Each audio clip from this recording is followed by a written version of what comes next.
The Fujifilm X100V has been out for just over a year now, and I have owned one for almost a year. I've shot about 14,000 photos with it according to the shot count. It's been my everyday go-to camera. I do have some other cameras that I'll switch it up and try out now and again, but I always find myself coming back to the X100V. So I'm going to talk about my experience over the last year with it. I'll touch on some of the technical specs and things like that, but I'm mainly going to talk about my experiences and the features that I've used / found useful or not useful on the X100V in order to maybe give you a better idea of whether this is the camera that you want to buy or not. I'll also throw up a whole bunch of photos that I've taken over the last year with the X100V, and bear in mind a lot of these pictures are not edited in Lightroom or Capture One. Most of them have came out of the camera as JPEGs. I may have shot RAW in the camera and then used the converter in order to make the JPEGs, but the point is that they're mostly images that you can create in the camera without having to post-produce or edit or anything like that. You could just shoot, download it to your phone and post them and they'll look like that.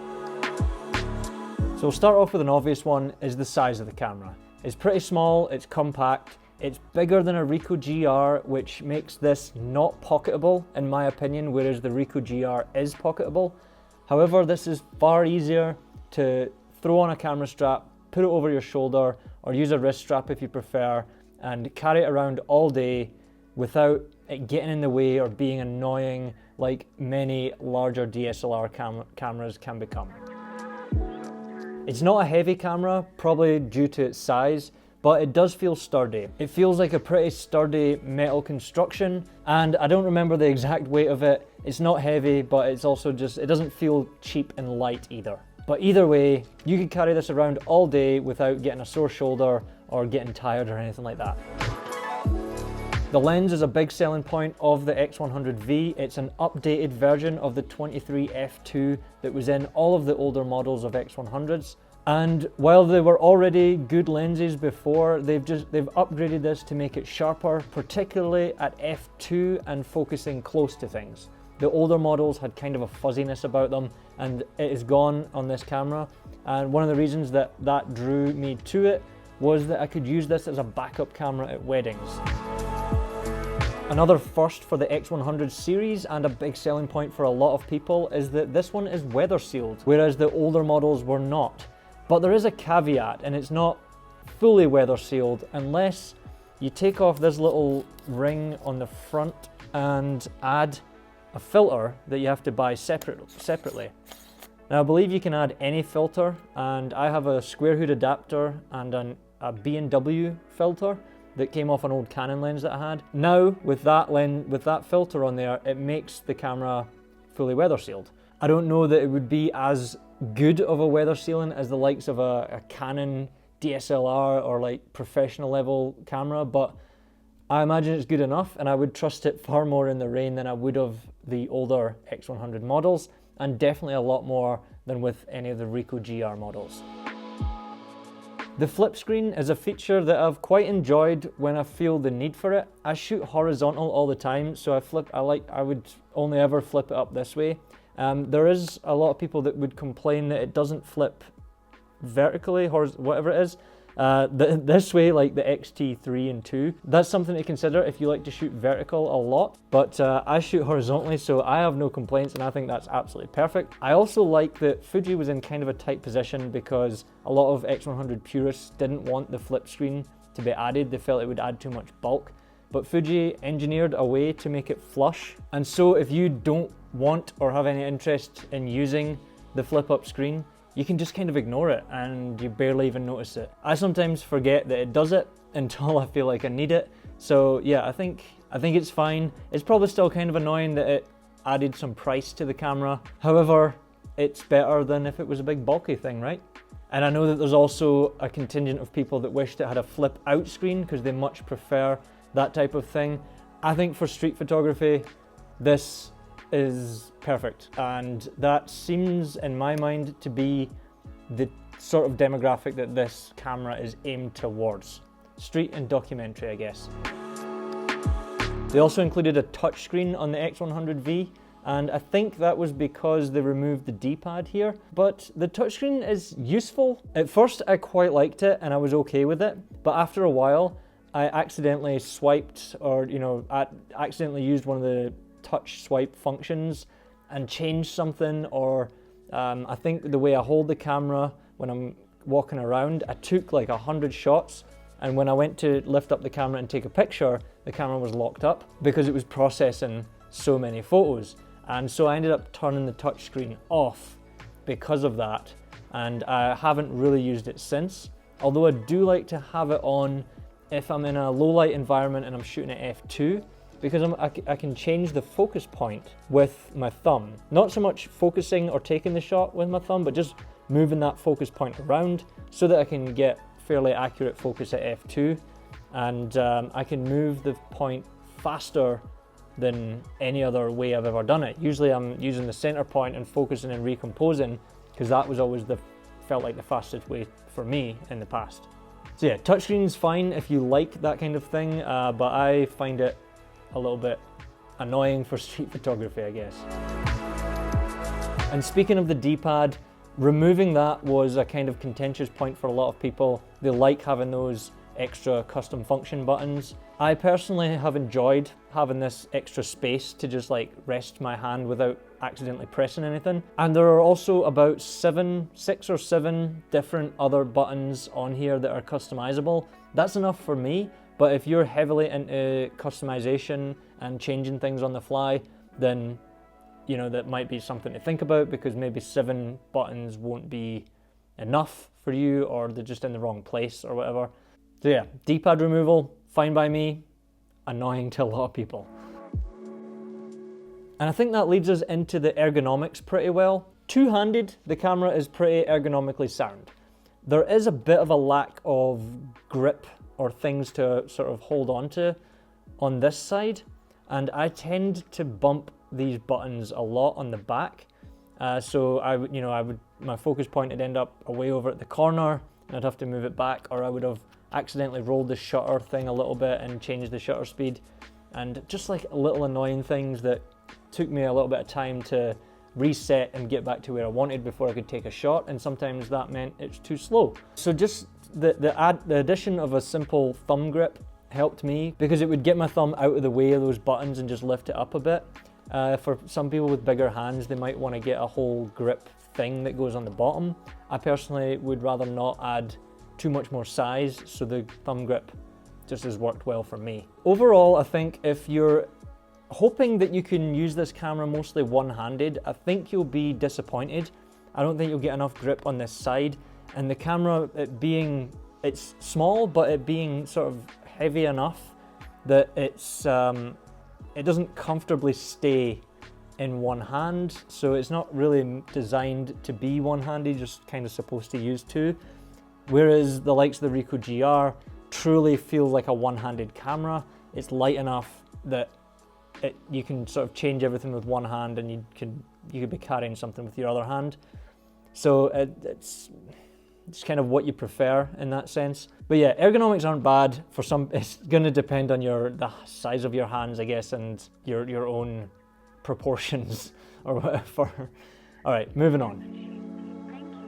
A lot of people are drawn to the X100 series for the hybrid viewfinder, this OVF and EVF, where you can be looking through there and have kind of a real life window. You can see your frame lines and see beyond your frame lines, which can help you to sort of frame things and catch things that you might not have seen if you were looking like through the lens with a DSLR. Things are just slightly out of frame, and helps you to compose a little bit. The downside of it is that it doesn't have that rangefinder patch to check that you're in focus if you're manual focusing, but it is pretty good if you're autofocusing.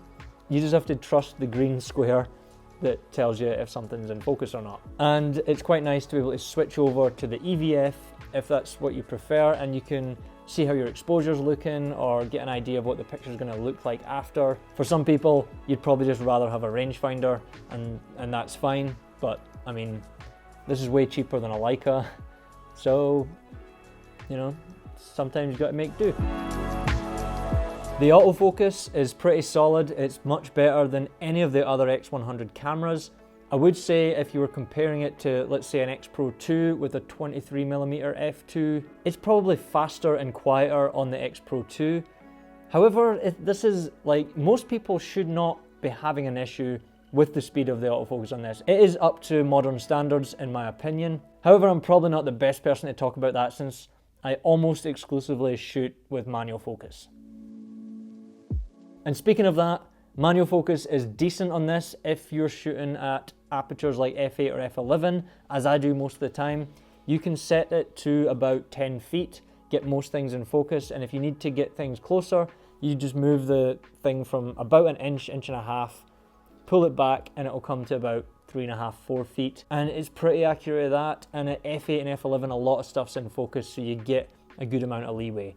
If you're trying to be fast at focusing at f2, then you're going to have a little bit more difficulty, especially as things get closer to you.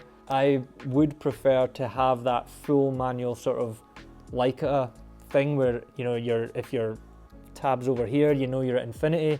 If your tab's over here, you know you're at 0.5 meter, and you're in the middle and it's like 1 meter or 2 meters. And I would prefer that. However, I understand that Fuji are trying to appeal to the widest range of people, and using this system is probably the best way to do it, while also keeping the camera small. So let's be honest, the vast majority of cameras nowadays have great image quality and decent dynamic range, and the X100 is no different. It's sharp, it's got decent colors, image quality is great, dynamic range is on par with as a crop sensor camera should be, but I'm not really pushing the dynamic range that far. And I think if you're the type of photographer who needs that really big dynamic range, probably a crop sensor Fuji is not where you'd be looking anyways. But that being said, at 6400 I've been able to recover shadows pretty well, and I have a pretty high tolerance for grain or noise if I am trying to recover shadows, and it may be down to your own personal tolerances. I know that Shane from Framelines said that he wouldn't shoot the X100V above 1600 ISO because of the noise introduction. I quite happily shoot this at 12,800 and have no problems with the noise that isn't reduced. I don't think it's terribly bad, to be honest with you. And one final point that was probably the biggest selling point for me was the almost quiet leaf shutter that is on all of the X100 cameras, but is a little bit even quieter, I think, on the X100V. And to me, that is just a nice thing to have when shooting street photography. You know, I'm not invisible and I'm getting fairly close to people, and just not having that audible click makes things feel, to me, a little bit less intrusive and a little bit more subtle and gentle whilst getting close to people and shooting street photography. So that was a big point for me, and I really appreciate having that quiet shutter. And to be honest, had it not had that, I probably would have stuck with shooting an X Pro 2 or XE3 or whatever other kind of Fuji camera is out there. Okay, so the X100 gets a lot of attention online. However, I think it's a very niche camera, and maybe it gets that attention because of its looks and styling or its compact size or something like that, but I think it's aimed squarely at street photographers, and particularly that sort of more traditional type of street photographer that shoots wide, 35mm equivalent sort of stuff without that shallow depth of field type of images that are popular nowadays with a longer lens. And I also think what goes hand in hand with that is documentary type photographers. I've seen at least 3 Magnum photographers that use one of the models of X100s, and I think that that's a good indication that it's aimed more towards that street documentary type photographer, while I think it also has that kind of modern tech in it that appeals more to like a serious hobbyist or someone who wants a premium compact camera for their family photos or, you know, holiday snapshots and stuff like that. And so the X100V is probably not right for a lot of people. I would especially say if you're a relative beginner and aren't 100% sure that this is what you want, or that the 35mm focal length is what you want, then there are many other options out there that would be better suited to you. And even if you are a pretty serious street photographer, I know 2 people who had X100Vs and sold them in favor of Ricoh GRs. But personally, the Ricoh GR is kind of my second favorite, and the X100V is my favorite. So it all depends on you, to be honest, and maybe this video has helped you to make that decision, and hopefully it hasn't confused you even more about whether you want this camera or not. Just before I end this video, I want to promote my 2020 zine, from which all of the profits are going to City of Elderly Love Rescue in Philadelphia. It's the place where my wife and I adopted our dog Munster from, and he sadly died in December, and so I wanted to take any profits I made from this year's zine and give it back to City of Elderly Love to help them to continue to do their work helping senior animals get rescued from the shelter and find new homes and live out their lives happily so they're not euthanized in the shelter. So if you have the means and you have the interest, feel free to pick one up. I'll leave a link down in the description. It's very much appreciated. So yeah, thank you very much for watching. Like and subscribe if you haven't already, and I'll see you in the next video. Cheers.